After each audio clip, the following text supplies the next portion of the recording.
ಆತ್ಮೀಯರೇ ನಮಸ್ಕಾರ. ನಾನು ನಿಮ್ಮ ಸ್ನೇಹ ಗುರು ಬಿ ಹರೀಶ್.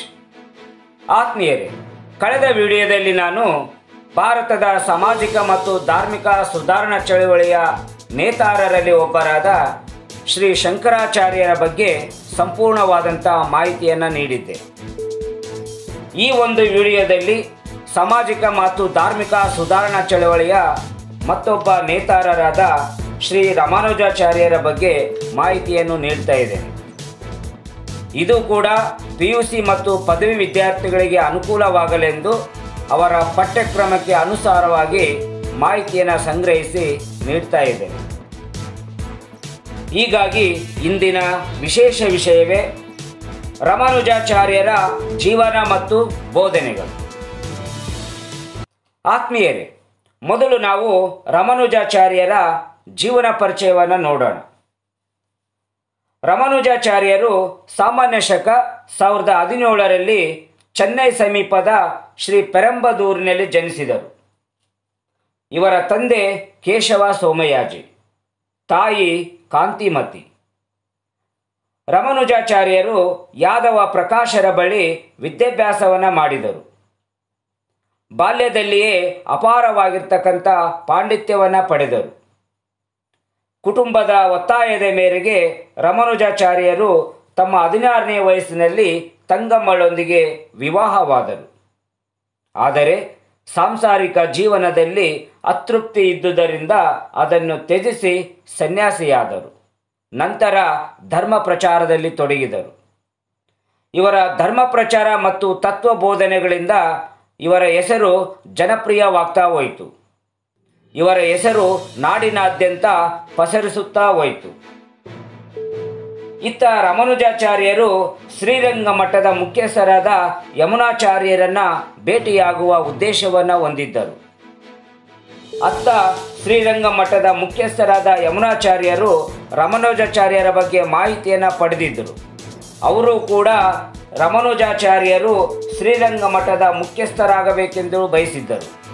ಅದೇ ರೀತಿ ರಾಮಾನುಜಾಚಾರ್ಯರಿಗೆ ಶ್ರೀರಂಗಂ ಮಠಕ್ಕೆ ಬರಲು ಆಮಂತ್ರಣವನ್ನು ಕೂಡ ನೀಡಿದ್ದರು. ರಾಮಾನುಜಾಚಾರ್ಯರು ಶ್ರೀರಂಗಂ ಮಠಕ್ಕೆ ಹೋಗುವಷ್ಟರಲ್ಲಿ ಯಮುನಾಚಾರ್ಯರು ದೈವಾಧೀನರಾಗಿದ್ದರು.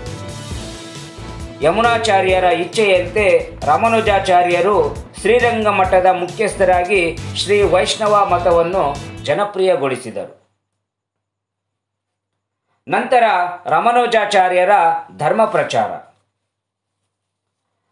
ರಾಮಾನುಜಾಚಾರ್ಯರು ಶ್ರೀ ವೈಷ್ಣವ ಮತವನ್ನು ಪ್ರಚಾರ ಮಾಡಿ ಜನಪ್ರಿಯಗೊಳಿಸಿದರು. ಇದು ಅಲ್ಲಿನ ಶೈವ ಪಂಥೀಯನಾಗಿದ್ದ ಅರಸ ಕುಲೋತ್ತುಂಗ ಚೋಳನಿಗೆ ಹಿಡಿಸಲಿಲ್ಲ.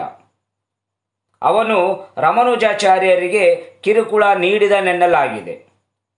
ಇದರಿಂದ ಮನನೊಂದ ರಾಮಾನುಜರು ಶ್ರೀರಂಗಮನ್ನು ಬಿಟ್ಟು ಕರ್ನಾಟಕಕ್ಕೆ ಬಂದರು. ಅವರಿಗೆ ಕರ್ನಾಟಕದ ಹೊಯ್ಸಳ ಅರಸ ವಿಷ್ಣುವರ್ಧನ ಆಶ್ರಯವನ್ನು ನೀಡಿದನು.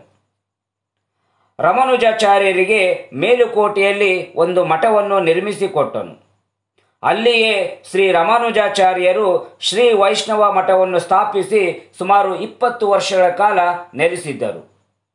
ಈ ಸಂದರ್ಭದಲ್ಲಿ ಕರ್ನಾಟಕದಲ್ಲಿ ಶ್ರೀ ವೈಷ್ಣವ ಮತವನ್ನು ಜನಪ್ರಿಯಗೊಳಿಸಿದರು ಮತ್ತು ಪ್ರಚಾರ ಮಾಡಿದರು. ಇದಾದ ನಂತರ ಕುಲೋತ್ತುಂಗ ಚೋಳನ ಮರಣವಾಯಿತು. ಕುಲೋತ್ತುಂಗ ಚೋಳನ ಮರಣದ ನಂತರ ರಾಮಾನುಜಾಚಾರ್ಯರು ಮತ್ತೆ ತಮಿಳುನಾಡಿಗೆ ಹಿಂದಿರುಗಿದರು. ಅಲ್ಲಿ ಶ್ರೀ ವೈಷ್ಣವ ಮತವನ್ನು ಜನಪ್ರಿಯಗೊಳಿಸುತ್ತಾ ಸಮಾಜವನ್ನು ಸುಧಾರಿಸುತ್ತಾ ಸಮಾಜದಲ್ಲಿದ್ದ ಧರ್ಮದಲ್ಲಿದ್ದ ಅನೇಕ ಲೋಪದೋಷಗಳನ್ನು ತಿದ್ದುತ್ತಾ ಸಮಾಜವನ್ನು ಸುಧಾರಣೆ ಮಾಡುತ್ತಾ ಧರ್ಮ ಬೋಧನೆಗಳನ್ನು ಮಾಡುತ್ತಾ ಕೊನೆಗೆ ಅವರು ಸಾಮಾನ್ಯ ಶಕ 1137ರಲ್ಲಿ ತಮ್ಮ 120ನೇ ವಯಸ್ಸಿನಲ್ಲಿ ಇಹಲೋಕವನ್ನು ತ್ಯಜಿಸಿದರು. ಹೀಗೆ ಇಡೀ ತಮ್ಮ ಬದುಕನ್ನು ಜೀವನವನ್ನು ಧರ್ಮ ಪ್ರಚಾರಕ್ಕೆ ಧರ್ಮ ಸುಧಾರಣೆಗೆ ಮೀಸಲಿಟ್ಟಿದ್ದರು.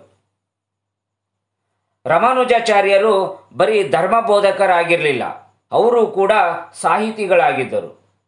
ಅವರು ಅನೇಕ ಕೃತಿಗಳನ್ನು ಬರೆದಿದ್ದಾರೆ. ರಾಮಾನುಜಾಚಾರ್ಯರ ಕೃತಿಗಳು. ರಾಮಾನುಜಾಚಾರ್ಯರು ಅನೇಕ ಕೃತಿಗಳನ್ನು ರಚಿಸಿದ್ದಾರೆ. ಅವುಗಳಲ್ಲಿ ಪ್ರಮುಖ ಕೃತಿಗಳೆಂದರೆ ವೇದಾಂತ ಸಾರ, ವೇದಾಂತ ಸಂಗ್ರಹ, ವೇದಾಂತ ಸೂತ್ರ, ಗೀತಾ ಭಾಷ್ಯ, ಶ್ರೀಭಾಷ್ಯ ಮುಂತಾದ ಕೃತಿಗಳನ್ನು ಬರೆದಿದ್ದಾರೆ. ಇವರು ಹರಿಜನರನ್ನು ತಿರುಕುಲತ್ತರೆಂದು ಕರೆದಿದ್ದಾರೆ. ಆತ್ಮೀಯರೇ, ರಾಮಾನುಜಾಚಾರ್ಯರು ಹೆಚ್ಚು ಜನಪ್ರಿಯರಾಗಿದ್ದು ಅವರ ಸಿದ್ಧಾಂತದಿಂದ. ರಾಮಾನುಜಾಚಾರ್ಯರ ಜನಪ್ರಿಯ ಸಿದ್ಧಾಂತವೆಂದರೆ ವಿಶಿಷ್ಟಾದ್ವೈತ ಸಿದ್ಧಾಂತ. ವಿಶಿಷ್ಟಾದ್ವೈತ ಸಿದ್ಧಾಂತ. ರಾಮಾನುಜಾಚಾರ್ಯರು ವಿಶಿಷ್ಟಾದ್ವೈತ ಸಿದ್ಧಾಂತವನ್ನು ಪ್ರತಿಪಾದಿಸಿದರು. ಇವರ ಪ್ರಕಾರ ಪರಮಾತ್ಮನು ಸತ್ಯ, ಸ್ವತಂತ್ರ ಮತ್ತು ಶಾಶ್ವತ. ಆತ್ಮ ಮತ್ತು ಪ್ರಪಂಚಗಳು ದೇವರ ಅಧೀನ. ಪರಮಾತ್ಮನಿಲ್ಲದೆ ಆತ್ಮಕ್ಕೆ ಸ್ವತಂತ್ರದ ಅಸ್ತಿತ್ವವಿಲ್ಲ. ಇದೇ ವಿಶಿಷ್ಟಾದ್ವೈತ ಸಿದ್ಧಾಂತದ ಸಾರಾಂಶ. ಹಾಗಾದರೆ ರಾಮಾನುಜಾಚಾರ್ಯರ ಬೋಧನೆಗಳೇನು? ರಾಮಾನುಜರ ಬೋಧನೆಗಳು: 1. ಶ್ರೀ ಅಥವಾ ಲಕ್ಷ್ಮಿ ಆರಾಧನೆಗೆ ಪ್ರಾಮುಖ್ಯತೆ ನೀಡಿರುವುದರಿಂದ ಅವರ ಅನುಯಾಯಿಗಳನ್ನು ಶ್ರೀ ವೈಷ್ಣವರು ಎಂದು ಕರೆಯಲಾಗಿದೆ. ಲಕ್ಷ್ಮಿಯನ್ನು ದೇವರು ಮತ್ತು ಮನುಷ್ಯರ ನಡುವಿನ ಮಧ್ಯವರ್ತಿ ಎಂದು ಕರೆದಿದ್ದಾರೆ. ರಾಮಾನುಜಾಚಾರ್ಯರು ಶಂಕರರ ಮಾಯಾವಾದವನ್ನು ಖಂಡಿಸಿ ಇವರು ದೇವರಿದ್ದಾನೆ ಮತ್ತು ಪ್ರಪಂಚ ಸತ್ಯ ಎಂದು ತಿಳಿಸಿದರು. ರಾಮಾನುಜಾಚಾರ್ಯರು ಮುಕ್ತಿಗೆ ಭಕ್ತಿ ಮಾರ್ಗವನ್ನು ಪ್ರಧಾನವೆಂದು ಪ್ರತಿಪಾದಿಸಿದರು. ರಾಮಾನುಜಾಚಾರ್ಯರು ಜನನ ಭೇದವಿಲ್ಲದೆ, ಜಾತಿ ಭೇದವಿಲ್ಲದೆ ಎಲ್ಲ ವರ್ಗದ ಭಕ್ತರಿಗೆ ದೇವಾಲಯದ ಪ್ರವೇಶಕ್ಕೆ ಅವಕಾಶ ನೀಡಿದರು.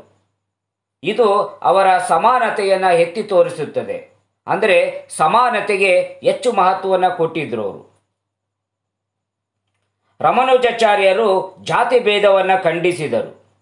ಜಾತಿ ಭೇದವನ್ನು ಖಂಡಿಸಿದ ಇವರು ಅಸ್ಪೃಶ್ಯರನ್ನು ತಿರುಕುಲೋತ್ತರ್ ಅಥವಾ ಶ್ರೀಹರಿಯ ವಂಶಸ್ಥರು ಎಂದಿದ್ದಾರೆ. ಹೀಗಾಗಿ ಸಮಾನತೆಯ ಪ್ರತೀಕವಾಗಿ ಶ್ರೀ ರಾಮಾನುಜಾಚಾರ್ಯರು ನಮ್ಮ ಕಣ್ಣಿಗೆ ಕಾಣುತ್ತಾರೆ. ಇವರ ಭಕ್ತಿ ಮಾರ್ಗ. ರಾಮಾನುಜಾಚಾರ್ಯರು ಮೋಕ್ಷಕ್ಕೆ ಭಕ್ತಿ ಮಾರ್ಗವನ್ನು ಪ್ರಧಾನವೆಂದು ಪ್ರತಿಪಾದಿಸಿದರು. ಈ ಭಕ್ತಿ ಮಾರ್ಗದಲ್ಲಿ 2 ರೀತಿಯ ದಾರಿಗಳಿವೆ. ಅವುಗಳೆಂದರೆ: 1. ಪ್ರಪತ್ತಿ, ಅಂದರೆ ದೇವರಿಗೆ ಶರಣು ಹೋಗುವುದು. 2ನೇದು ಆಚಾರ್ಯಾಭಿಮಾನ, ಅಂದರೆ ಗುರುವಿಗೆ ಶರಣು ಹೋಗುವುದು. ಹೀಗೆ ರಾಮಾನುಜಾಚಾರ್ಯರು ಭಕ್ತಿ ಆಂದೋಲನದಲ್ಲಿ ಮತ್ತು ಸಮಾಜ ಹಾಗೂ ಧಾರ್ಮಿಕ ಸುಧಾರಣೆಯಲ್ಲಿ ತಮ್ಮದೇ ಆದಂಥ ಪಾತ್ರವನ್ನು ನಿರ್ವಹಿಸಿ ಧಾರ್ಮಿಕ ಕ್ಷೇತ್ರಕ್ಕೆ ಅಪಾರವಾದಂಥ ಕೊಡುಗೆಯನ್ನು ನೀಡಿದ್ದಾರೆ. ಆತ್ಮೀಯರೇ, ರಾಮಾನುಜಾಚಾರ್ಯರು ತಮ್ಮ ಇಡೀ ಬದುಕಿನುದ್ದಕ್ಕೂ ಸಮಾನತೆಯನ್ನು ಪ್ರತಿಪಾದಿಸುತ್ತಾ, ವಿಶಿಷ್ಟಾದ್ವೈತ ಸಿದ್ಧಾಂತವನ್ನು ಪ್ರತಿಪಾದಿಸುತ್ತಾ ಶ್ರೀ ವೈಷ್ಣವ ಮತವನ್ನು ಜನಪ್ರಿಯಗೊಳಿಸಿದರು. ಅದರ ಜೊತೆಗೆ ಹಿಂದೂ ಧರ್ಮದಲ್ಲಿರ್ತಕ್ಕಂಥ ಕೆಲವು ಲೋಪದೋಷಗಳನ್ನು ಎತ್ತಿ ಹಿಡಿದು ಅವುಗಳನ್ನು ತಿದ್ದುವ, ಸುಧಾರಿಸುವ ಪ್ರಯತ್ನವನ್ನು ಕೂಡ ಮಾಡಿದರು. ಹೀಗಾಗಿ ಎಲ್ಲರ ಜನಮಾನಸದಲ್ಲಿ ಇಂದಿಗೂ ನೆನಪಿನಲ್ಲಿ ಉಳಿದಿದ್ದಾರೆ. ಅವರ ಆದರ್ಶ ತತ್ವಗಳನ್ನು ಪಾಲಿಸಬೇಕಾಗಿದ್ದು, ಅನುಸರಿಸಬೇಕಾಗಿದ್ದು ಎಲ್ಲರ ಕರ್ತವ್ಯವಾಗಿರ್ತಕ್ಕಂಥದ್ದು. ಸ್ನೇಹಿತರೆ, ಇದು ಇವತ್ತಿನ ವಿಶೇಷ ವಿಷಯ. ಮುಂದೆ ಮತ್ತೊಬ್ಬ ಸಮಾಜ ಸುಧಾರಕರೊಂದಿಗೆ ನಿಮ್ಮನ್ನು ಭೇಟಿಯಾಗ್ತೀನಿ. ಅಲ್ಲಿಯವರೆಗೂ ನಮಸ್ಕಾರ.